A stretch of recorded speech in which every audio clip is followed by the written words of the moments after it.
आज की इस वीडियो में हम एनिलिडा के बारे में पढ़ेंगे और इसके कैरेक्टर्स देखेंगे, साथ ही साथ इसके वर्ड को देखेंगे कि किस वर्ड से इसका विकास हुआ है या निर्मित हुआ है। तो चलिए समय न गंवाते हुए हम देख लेते हैं कि एनिलिडा फाइलम में क्या क्या चीज़ें हैं और कैसे इसका निर्माण हुआ है। तो फाइलम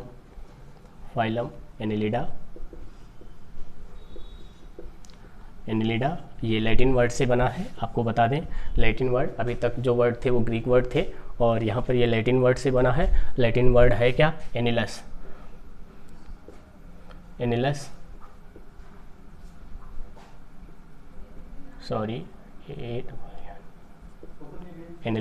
एनिलस मीन्स लिटिल रिंग। और दूसरा जो वर्ड है इडास का मतलब फॉर्म। कहने का मतलब इनका जो रूप है वो कैसा होता है? लिटिल रिंग टाइप का होता है। और इडास मतलब रूप में ये लिटिल रिंग जैसे दिखते हैं और इसी कारण से इनको हम रिंग वर्म के नाम से भी जानते हैं। अभी एस्केलमिंथीज में क्या था? वो थ्रेड लाइक था, जिसके कारण से उसको थ्रेड वर्म या सूत्र कृमि या राउंड वर्म, गोल कृमि के नाम से जाना जाता था। इसकी बॉडी कैसी है? रिंग लाइक है। रिंग लाइक होने के कारण से यहाँ पर हम इसको क्या नाम देते हैं? रिंग वर्म का नाम देते हैं, रिंग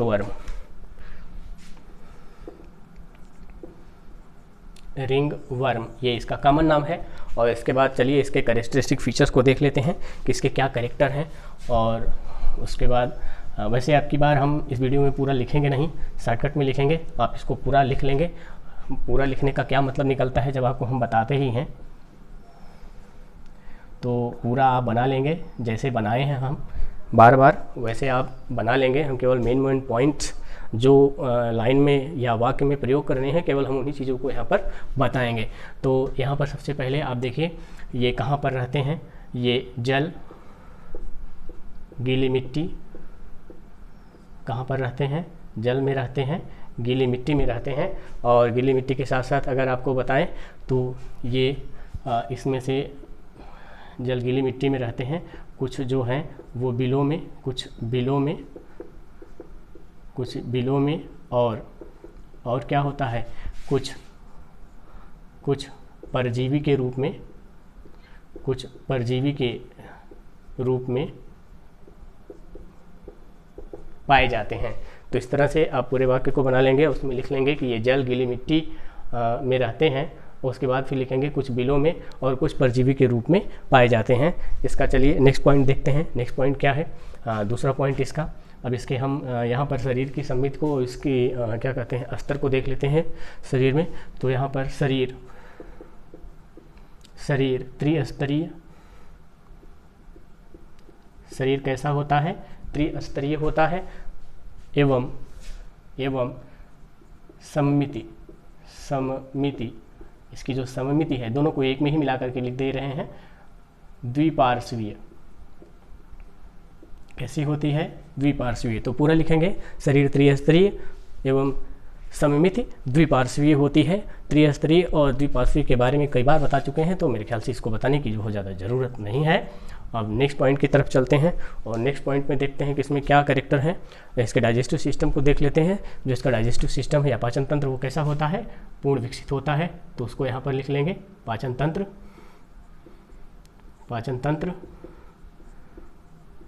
पूर्ण विकसित होता है। और नेक्स्ट पॉइंट, यहाँ पर पाचन तंत्र के बाद हम श्वसन की बात करें तो श्वसन किसके माध्यम से होता है? श्वसन जो इसमें होता है वो किसी एनिमल्स में तो नम त्वचा द्वारा, श्वसन नम त्वचा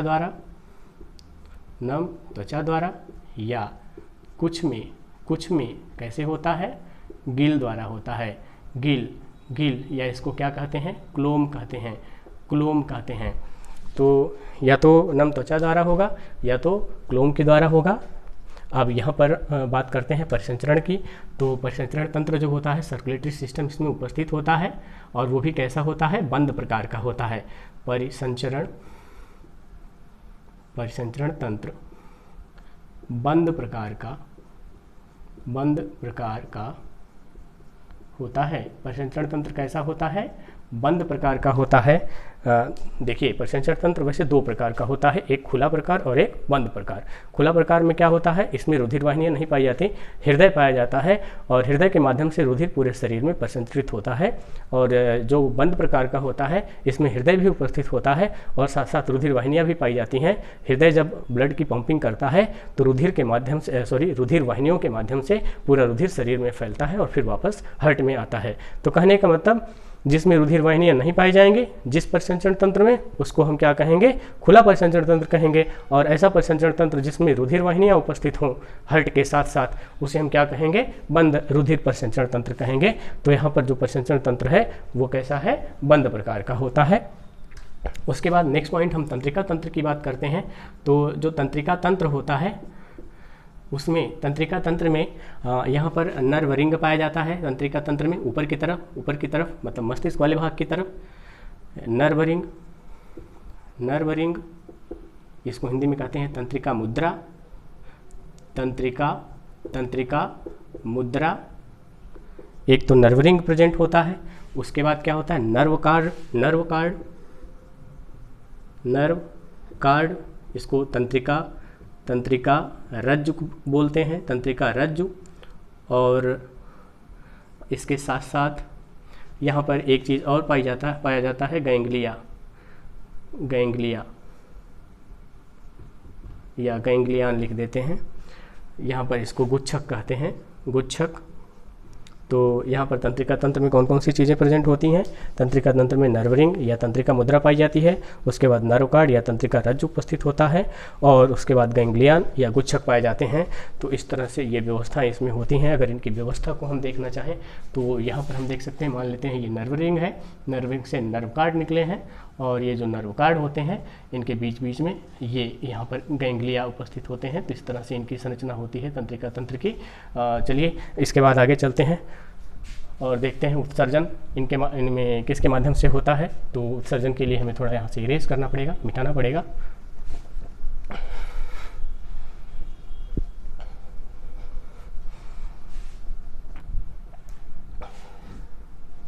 यहाँ पर आप देखेंगे उत्सर्जन, जो उत्सर्जन की प्रक्रिया है, ये उत्सर्जन की प्रक्रिया इसमें मेटानेफ्रीडिया के द्वारा होती है। अभी इसके पहले वाले में क्या था, प्रोटोनेफ्रीडिया था और इसमें क्या है, मेटानेफ्रीडिया है। तो उत्सर्जन मेटानेफ्रीडिया द्वारा होता है।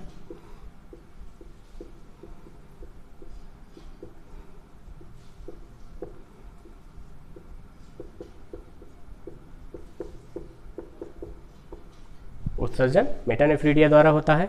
अब अगर हम जनन की बात करें तो ये एक लिंगी भी होते हैं और द्विलिंगी भी होते हैं। तो यहाँ पर लिख देते हैं, ये भी पॉइंट लिख देते हैं, ये एक लिंगी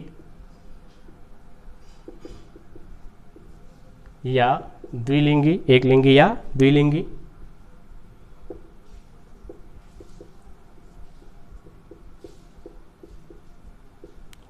होते हैं। एक चीज़ और छूट गया था, सिलोम। अभी इसके पहले क्या था, मिथ्या गुहा उपस्थित थी, लेकिन इसमें मिथ्या गुहा नहीं, वास्तविक गुहा प्रेजेंट होगी, ट्रू सिलोम पाया जाएगा। मतलब अगर कैविटी है तो है, उसमें कोई भी फ्लूइड मटेरियल या तरल पदार्थ नहीं भरा होगा। तो उस चीज़ को यहाँ पर लिख देते हैं, 9वें पॉइंट में हो जाएगा वास्तविक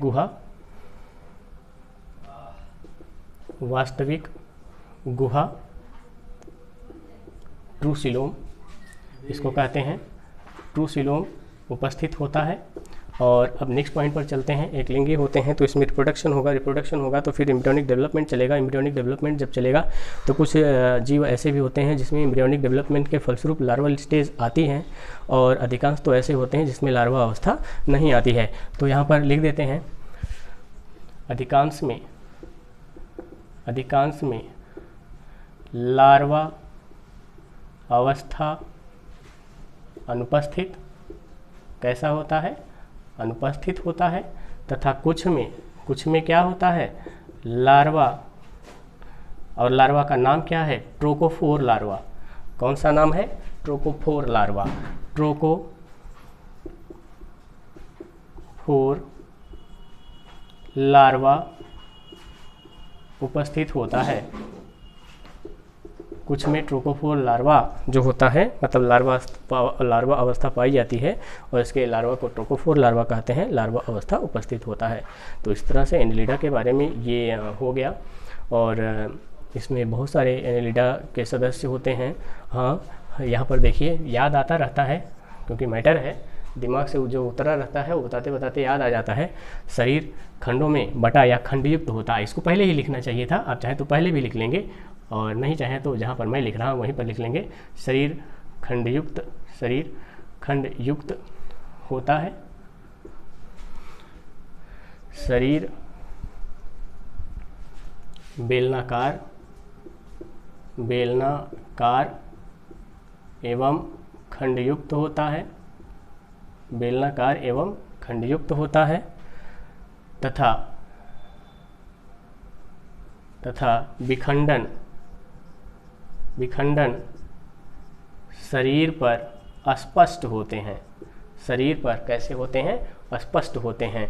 और एक चीज़ आपको और बता दें, इसमें जो गमन होता है, जो गमन की प्रक्रिया है, वो गमन इसमें सीटी द्वारा होता है। जो गमन है, गमन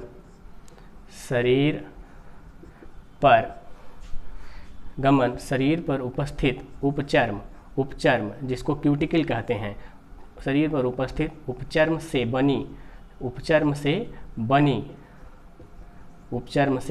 बनी छड़नुमा, कैसी होती है? छड़नुमा संरचना होती है, जिसको सीटी कहते हैं।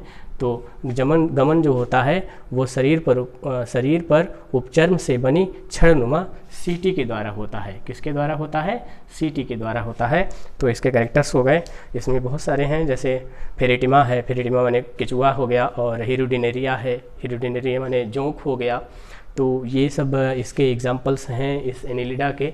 आप एग्जाम्पल भी लिख लेंगे, केचुआ और जोंक, और साथ ही साथ इसके कैरेक्टर्स कमेंट्स भी लिख करके नोट बना के तैयार रखेंगे। इस वीडियो में आज इतना ही। नेक्स्ट वीडियो में मिलते हैं नेक्स्ट फाइलम को लेकर के।